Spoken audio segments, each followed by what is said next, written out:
ہم نے اصولی فیصلہ یہی کیا ہے کہ جمعیت علماء اسلام بھرپور مخالفت کرے گی اس کی. تو یہ کچھ چیزیں ہیں جو اصولی طور پر ہم نے طے کی ہیں. مزید جب کوئی ڈرافٹ سامنے آئے گا تو پھر ان کی جزیات پر بات چیت ہو سکے گی. سرزد ہم نے اپنا یہ مولانا صاحب یہ بتائیے گا کہ آپ نے جیسے یہ کہا کہ آپ نے NFC کی بھی مخالفت کر دی ہے, آپ نے اس کے ساتھ 26ویں آئین ترمیم میں جو منظور ہوا اس کا بھی مخالفت کر دی کہ اس میں جو چیزیں رہ گئی تھیں ان کو دوبارہ نہ لایا جائے. لیکن یہاں پر ایک چیز جو کہی جا رہی ہے 243 آرٹیکل, اس میں ترمیم, کیا یہ اس وقت 26ویں آئینی ترمیم کا حصہ تھا یا نہیں تھا؟ کیا آپ اس کی حمایت کریں گے یا مخالفت کریں گے؟ جی بالکل, آپ نے صحیح بات کی ہے. ہم نے اس کو دو حوالوں سے دیکھنا ہے. اگر تو ملک کے اوپر, ملک کی سیاست کے اوپر, آئین کے اوپر, جمہوریت کے اوپر اس کے منفی اثرات پڑتے ہیں تو ہمیں قبول نہیں ہوگا. اگر اس میں کوئی انتظامی قسم کی باتیں ہیں اور صرف انتظامی قسم کی باتیں, تو انتظامی چیزیں جو ہیں وہ ملک میں چلتی رہتی ہیں. اس کے حجم کو ہم دیکھیں گے, اس کی شکل کو ہم دیکھیں گے کہ وہ کیا ہے, تب جا کر ہم اس پر کوئی حد میں. مولانا صاحب 243 آرٹیکل میں جو مطلب کی ترمیم کی باتیں ہو رہی ہے, کیا اس کے ساتھ خیبر پختونخوا یا بلوچستان یا ملک بھر میں جو مسائل ہیں وہ ٹھیک ہو جائیں گے؟ اور دوسرا یہ ہے کہ آپ کے بیٹے کو جب یارک پہ روکا گیا تو اس کے بعد سے آپ نے جس طرح ریئیکشن دکھایا اور ابھی جس طرح کے علماء یا لوگ یا آپ کے کارکن ٹارگٹ ہو رہے ہیں اس طرح کا ریئیکشن آپ نہیں دکھا رہے ہیں, کیا وجہ ہے؟ دیکھیے, میں نے تو اس وقت بھی کوئی ریئیکشن نہیں دکھایا. آپ نے کون سی میری ریئیکشن دیکھی؟ کوئی جلوس, کوئی جلسہ, کوئی احتجاج, دھرنا, کچھ بھی نہیں دکھایا. کیونکہ میں اپنے ملک کے تمام بچوں کو اسجد کے برابر سمجھتا ہوں. جو میرے سامنے وہ شہید ہو رہے ہیں, ان کا خون بہہ رہا ہے, وہ بھی ہمارے ہی بچے ہیں. اور میں صرف اپنے بیٹے کے لیے تو احتجاج کروں, اس پر رد عمل دوں, اور باقیوں کے بارے میں تو ایسی کوئی بات خدا نہ کرے کہ ایسا ہو. ہم بڑے سنجیدہ لوگ ہیں اور ہمیں ہمارے سامنے ہر بچے کا خون اپنے اولاد کا. 243 آرٹیکل پر میں نے جواب دے دیا ہے, تفصیل سے دے دیا ہے. امید ہے کہ یہ سب کچھ اس کے بعد ٹھیک ہو جائے گا اگر اس میں ترمیم ہو جاتی ہے. حضرت ٹھیک تو کچھ بھی نہیں ہو رہا. جب ٹھیک کرنے کی بات آئے گی تو جب تک ہم اجتماعی سوچ پیدا نہیں کریں گے اور صرف ایک ادارے کے کوئی سوچ وہی حاکمیت کرے گی, تو میرے خیال میں پارلیمنٹ سے پوچھنا چاہیے, ہماری پارلیمنٹ کی جو سیکورٹی کمیٹی ہے اس کو بٹھانا چاہیے, تمام اسٹیک ہولڈرز کو بٹھانا چاہیے, اور ایک اجتماعی قومی رائے جو ہے اس پر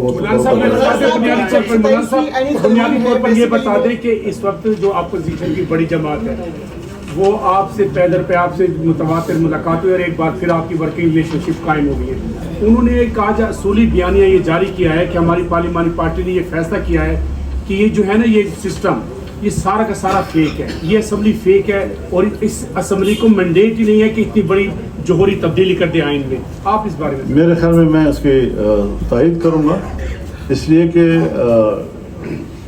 یہ ایک عوام کی نمائندہ تو ہم نے کبھی نہیں کہا اس کو, اور 26ویں ترمیم کے دوران تمام پارلیمنٹ جو ہے وہ باہمی طور پر رابطے میں تھا, اور اسی رابطے نے یہ کمال دکھایا کہ ہم نے حکمران کو ایک ڈرافٹ کے 35 دفعات سے دستبردار کیا, اور بہت سے ہم نے اپنی مرضی کی چیزیں جو ڈالی وہ قبول ہوئیں. لیکن اب وہ پریکٹس دوبارہ تو ایسی اسمبلی نہ کرے کہ جو جس پہ اعتراضات ہیں اور جو عوام کی نمائندگی کے حوالے سے وہ اس پر کوشچنس ہیں. آپ نے 26ویں آئینی ترمیم میں ووٹ دیا اور 26ویں آئینی ترمیم میں ہی ایکسٹینشن کی بات آئی اور کہتے ہیں 5 سال بعد. ایک تو یہ کہ ایک بات یہ ہو رہی ہے کہ سپریم کمانڈر جو ہے وہ اس کے جو طاقت ہے یا جو اتھارٹی ہے وہ صدر مملکت سے کہیں اور شفٹ ہو رہی ہے. ایک اور دوسری چیز یہ کہ آپ نہیں سمجھتے, آپ نے بھی اس ایکسٹینشن میں حصہ لیا, کہ اگر ایک بندے کو ایکسٹینشن ملتی ہے تو پیچھے سینکڑوں افسران متاثر ہوتے ہیں, اور یہ تاثر بھی آتا ہے کہ شاید ایک بندہ جو ہے وہ کمپیٹنٹ ہے, باقی ادارے میں سے لوگ نہیں ہے جو اس ادارے کو جو ہے وہ اس کی لیڈرشپ کر سکے. تو آپ نہیں سمجھتے کہ اس سے پامالی بھی ہوتی ہے اور یہ تاثر بھی سامنے آتا ہے؟ میرے خیال میں ہمیں ایک طبیعی اور فطری قسم کا نظام بنانا چاہیے. غیر طبی مولانا یہ بتائیں کہ 27 ترمیم آج سینٹ میں لانے کے لیے تیاریاں کی جا رہی تھی، نہیں لا جا سکی۔ ایک موقع پر کہ جب یہ ترمیم پارلیمنٹ میں لائی جا رہی ہے اور اس کے مسودے کے بارے میں ایک ابہام ہے، سامنے نہیں آ رہا، آپ کیا سمجھتے ہیں کہ یہ مسودہ کیا حکومت کے پاس نہیں ہے، اتحادی جماعتوں کے پاس نہیں ہے، یا جن لوگوں نے آپ سے ملاقاتیں کی ہیں ان کا اس بارے میں کیا خیال تھا، اور یہ پھر مسودہ ہے کہاں پر؟ اب یہ تو مجھ سے نہ پوچھیں، یہ تو میرے سے پوچھنے کا سوال نہیں ہے کہ ہے بھی اور نہیں بھی ہے، کہاں پر ہے، کس کے ہاتھ میں ہے، کہاں سے ہوتے ہوئے ہمارے پاس پہنچے گا، یہ تو سارے سوالات وہ ہیں کہ جو کہاں کہ مجھ سے متعلق نہیں ہے۔ بنگلہ دیش کے دورے کے متعلق بتائیں، بنگلہ دیش کا دورہ جو آپ کرنے جا رہے ہیں اس میں کہا یہ جا رہا ہے کہ آپ کو سارک سٹیکر نہیں دیا جا رہا، ویزا نہیں لگایا جا رہا حکومت کی طرف سے کوئی، تو اس پر کیا کہیں گے؟ مجھے کچھ اطلاعات ملی تھی کہ مجھے اجازت نہیں دی جا رہی، لیکن دیکھتے ہیں ابھی فی الحال تو دن ہے ابھی ہمیں۔ فیصل صاحب نے آپ سے ملاقات کی تھی، پہلے تو یہ بتائیں کہ وہ کس کا پیغام لے کے آئے تھے، اور دوسرا یہ ہے کہ اگر ان کے پاس یہ مسودہ نہیں ہے تو کون فراہم کرے گا؟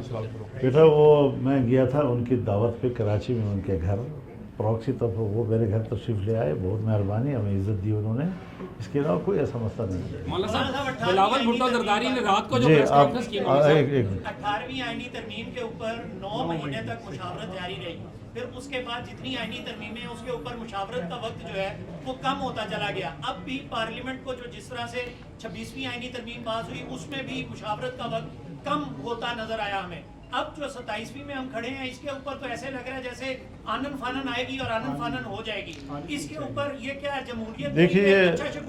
دیکھیے دیکھا جاتا ہے ایجنڈے کو، 18ویں ترمیم میں کوئی دو فریق ایک دوسرے کے مقابلے میں نہیں تھے، تمام پارلیمنٹ ایک ہی کمیٹی میں ایک پیج پہ بیٹھی ہوئی تھی، اور جتنی ترامیم ماضی میں ہوئی ان تمام ترامیم کا ایک ایک کر کے جائزہ لیا گیا، اور خاص طور پر 17ویں ترمیم کو مکمل کالعدم کیا گیا، پھر اس کے بعد ان شقوں پر دوبارہ غور کیا گیا، اور پورے پارلیمنٹ نے متفقہ اس کو پاس کیا۔ تو ظاہر ہے اس کا ایجنڈا لمبا تھا اور اس پر وقت زیادہ لگا، اور ہر پارٹی نے اپنا انپٹ دیا، اس پر بحث ہوئی، بات چیت ہوتی رہی۔ اب جو آئی ہے ابھی 26ویں ترمیم، تو اس پہ ان کا خیال یہ تھا کہ ہم 24 گھنٹے میں ورنہ 3 دن کے اندر اندر پاس کر لیں، لیکن ہم نے کہا نہیں، اس طرح تو نہیں ہوتا، تو 1 مہینہ 1 ہفتہ تک لگ گیا اس کو کسی نتیجے پہ پہنچانے کے لیے۔ اب جب یہ سامنے آئے گا تو پتہ چلے گا اس کا حجم کتنا ہے، کتنا ٹائم لے گا۔ مولانا صاحب 2-3 روز قبل جب آپ سے بات ہوئی تو آپ سے ہم نے پوچھا کہ بلاول نے کوئی آپ سے مسودہ شیئر کیا، تو آپ نے کہا انہوں نے اشارے دیے، لیکن انہوں نے بتایا، لیکن وہ تو ظاہر ان پکچر تھے۔ رات کو انہوں نے 1:45 بجے پریس کانفرنس کی اور انہوں نے کہا 243 کے علاوہ سب کچھ مسترد کرتا ہوں۔ آپ اس پہ کیا کہتے ہیں، آپ کا کیا موقف ہے اس معاملے میں؟ یہ تو ان کے ساتھ پھر بیٹھ کر بات کرنی ہوگی، تھوڑا ان کے موقف کو سمجھنا ہوگا، اور یہ اچھی بات ہے کہ سیاسی جماعتوں کے درمیان اگر بات چیت کے ماحول موجود رہے تو افہام و تفہیم کا ماحول بھی رہتا ہے۔ انہوں نے ایک چیز کو کیوں قبول کیا اور باقی چیزوں کو کیوں مسرد کیا، یہ تو پھر جب ان کا موقف سامنے آئے گا تو میں تبصرہ کر سکتا ہوں۔ ملاقات بھی ہونی ہے سر کراچی ملاقات بھی ہونی ہے آپ کی اسی پہ؟ جی میں نے پڑھا نہیں ہے نا، جو پڑھوں گا تو اس کے بعد پتہ چلے گا۔ آپ کراچی جا رہے ہیں، کراچی میں کیا آپ کی ملاقاتیں ہیں پیپلز پارٹی کے ساتھ؟ یہ کہا جا رہا ہے کہ پیپلز پارٹی کے ساتھ مشاورت وہاں پہ ہونے جا رہی ہے۔ نہیں، اگر تو ضرورت محسوس ہوئی تو ضرور ملیں گے، ورنہ کوئی ایجنڈا نہیں ہے۔ شکریہ۔